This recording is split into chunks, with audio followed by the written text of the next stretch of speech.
కూటమి ప్రభుత్వం వక్ఫ్ ఆస్తులు అన్యాక్రాంతం చేయడాన్ని వ్యతిరేకిస్తూ ఈ నెల 30న వైసీపీ చేపట్టిన నిరసన ర్యాలీని ఫిబ్రవరి 6వ తేదీకి వాయిదా వేసినట్లు వైసీపీ గుంటూరు జిల్లా అధ్యక్షుడు అంబటి రాంబాబు, నగర అధ్యక్షురాలు నూరి ఫాతిమా తెలిపారు. బృందావన్ గార్డెన్స్ లోని వైసీపీ కార్యాలయంలో గురువారం వారు మాట్లాడారు.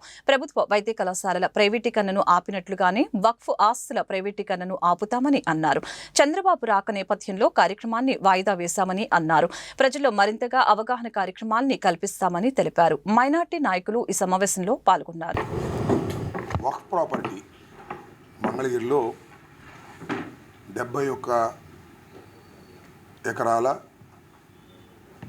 అరెకరం మొత్తం 71.5 ఎకరాల వక్ఫ్ ప్రాపర్టీ ఎప్పటి నుంచో వక్ఫ్ మీద ఉండి దాన్ని కౌలు తీసుకొని మతానికి సంబంధించినటువంటి సేవా కార్యక్రమాలు జరుగుతూ ఉన్నాయి. ఇది పురాతన నుంచి జరుగుతూ ఉన్నాయి. దీన్ని ప్రభుత్వం, చంద్రబాబు నాయుడు గారి నాయకత్వంలో ఉన్నటువంటి ప్రభుత్వం ఈ ప్రాపర్టీని ఎక్వైర్ చేయాలనేటువంటి ఉద్దేశానికి రావడం, చట్టబద్ధంగా ఎక్విజేషన్ నోటీస్ కూడా ఇవ్వటం జరిగింది. దీన్ని వైఎస్ఆర్ కాంగ్రెస్ పార్టీ, ముస్లిం సోదరులు తీవ్రంగా వ్యతిరేకిస్తున్నారు.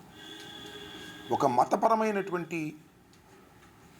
భూముల్ని మత అభివృద్ధి కోసం, సేవ కోసం ఉపయోగించేటటువంటి భూముల్ని ప్రభుత్వం తీసుకోవటం అనేది ధర్మం కాదని, ఆల్టర్నేటివ్ ల్యాండ్స్ ఉన్నా కూడా ప్రభుత్వం ఈ వక్ఫ్ భూముల మీదకి రావడాన్ని ఎవరు అంగీకరించడం లేదు. దీన్ని ఎక్విజేషన్ నోటీస్ ఇచ్చినప్పుడు గుంటూరు జిల్లా కలెక్టర్ గారు దీని మీద అభ్యంతరాలు ఏమైనా ఉంటే వితిన్ 60 డేస్లో తెలియపరచవలసిందిగా నోటీసులు పెట్టారు. అది ఇట్ ఈజ్ ఎ ప్రొసీజర్. దీని మీద ముస్లిం సోదరులందరికీ అభిప్రాయం ఉంది, వ్యతిరేకమైన అభిప్రాయం.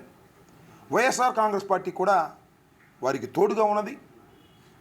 కాబట్టి మళ్ళా అంటే డిసెంబర్ 18వ తారీఖున అనుకుంటాను కలెక్టర్ గారు ఎక్విజిషన్ నోటీస్ ఇచ్చారు. మళ్ళా ఫిబ్రవరి 18 లోపల చట్ట ప్రకారం అభ్యంతరాలు తెలియపరచవచ్చు. దాన్ని దృష్టిలో పెట్టుకొని అభ్యంతరాలు తెలియపరచడం కోసం ఎవరో నేనో లేదా పార్టీ తరపు నేనో ముస్లిం పెద్దలుగా ఉన్నటువంటి మన ఫాతిమా గారు, రసూల్ గారు, అబ్దుల్ ఖాదర్ గారు, హఫీజ్ ఖాన్ గారు మేము వెళ్ళి నలుగురు ఇవ్వటం కంటే ఒక పెద్ద ఎత్తున ముస్లిం సోదరులను సమీకరించి వాళ్ళని ఎడ్యుకేట్ చేసి ఇవ్వాలని తలంచాం. దానితో పాటు ఫాతిమా గారు ఆల్రెడీ సంతకాల సేకరణ, మీటింగ్స్ పెట్టడం ఇవన్నీ కూడా జరుగుతుంది. ఎడ్యుకేట్ టు ది ముస్లిమ్స్ని ఎడ్యుకేట్ చేసే కార్యక్రమం. దాన్ని 30వ తారీఖున మేము అందరం కలిసి నిర్ణయించుకున్నాం. అయితే ఫాతిమా గారు పోలీసుల్ని కన్సల్ట్ చేస్తే 30వ తారీఖున చంద్రబాబు నాయుడు గారి ప్రోగ్రాం ఉన్నది, ఆ రోజున కష్టం అనేటువంటి మాట మాట్లాడారని తెలిసి ఎస్ ఓకే, మళ్ళీ 18వ తారీఖు దాకా మాకు అవకాశం ఉంది కాబట్టి సీఎం ప్రోగ్రామ్ని, ఆ రోజు సీఎం ప్రోగ్రాం ఒకవైపున మా ఊరేగింపు ఒకవైపున ఉంటే పోలీసులు టెన్షన్ ఫీల్ అవుతారు. వాళ్ళ బాధ ఏంటో మాకు తెలుసు, ఎందుకంటే ప్రభుత్వాలు నడిపినటువంటి వ్యక్తులం కాబట్టి మనమే పోస్ట్పోన్ చేసుకుందామని మేము నిర్ణయానికి రావడం జరిగింది. 6వ తారీఖున మేము దీన్ని పోస్ట్పోన్ చేసుకొని 6వ తారీఖున యాజ్ ఇట్ ఈజ్గా ప్రోగ్రాం జరుగుతుంది. ఎక్కడి నుంచి షెడ్యూల్ చేశామో దాని ప్రకారమే.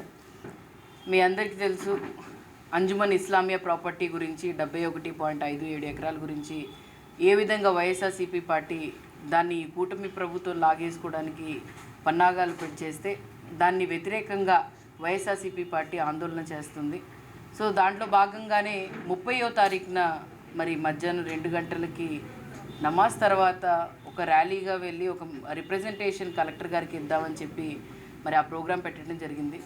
కానీ అదే రోజు మరి సీఎం గారు చంద్రబాబు నాయుడు గారు ఇక్కడికి గుంటూరు జీజీహెచ్కి వస్తున్నారని చెప్పి మరి ఒక ప్రోగ్రాం ఫిక్స్ అయింది.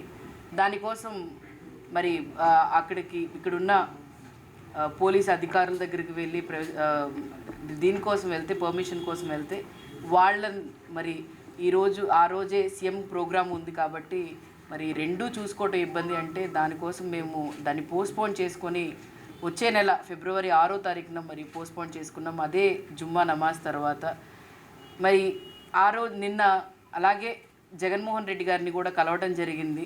ఈ విషయం గురించి ఆయనకి గతంలో కూడా వివరించడం జరిగింది. అయితే జగన్మోహన్ రెడ్డి గారు సానుకూలంగా స్పందించి ఖచ్చితంగా మైనారిటీలకు అండగా ఉంటామని చెప్పి తెలియజేశారు. ఖచ్చితంగా ఎంత దూరం వెళ్తారో, ఏ విధంగా మెడికల్ కాలేజీని మరి ఏ విధంగా మనం ఆపాము ప్రైవేటీకరణ జరగకుండా, అలాగే దీన్ని కూడా మనం కాపాడుకుందాం. ఎందుకంటే మరీ ముఖ్యంగా ప్రాపర్టీ మైనారిటీలకి అలాగే అంజుమన్ సంస్థకి సంబంధించింది కాబట్టి అది కాపాడుకోవాల్సిన బాధ్యత మనందరి మీద ఉందని చెప్పి జగన్మోహన్ రెడ్డి గారు చెప్పడం జరిగింది. అదేవిధంగా ఇది దాదాపుగా 2 నెలలు మనకి టైం ఉంటే ఫిబ్రవరి 18 తారీఖు దాకా మనకి టైం ఉంది. కాబట్టి 6వ తారీఖున మళ్ళీ ఈ ప్రోగ్రామ్ని అదేవిధంగా ఇంకా బాగా అంటే దాదాపుగా 4000 మందితో చేద్దామని చెప్పి సిద్ధమయ్యాము. ఇప్పటికైనా సిద్ధంగానే ఉన్నాం. కానీ అధికారుల్ని అలాగే పోలీస్ అధికారుల్ని ఎవరిని ఇబ్బంది పెట్టకూడదు, ఎందుకంటే వాళ్ళు ఇబ్బంది పడకూడదు అనే ఉద్దేశంతో మరి ఈ ప్రోగ్రామ్ని 6వ తారీఖున షిఫ్ట్ చేసుకున్నాం.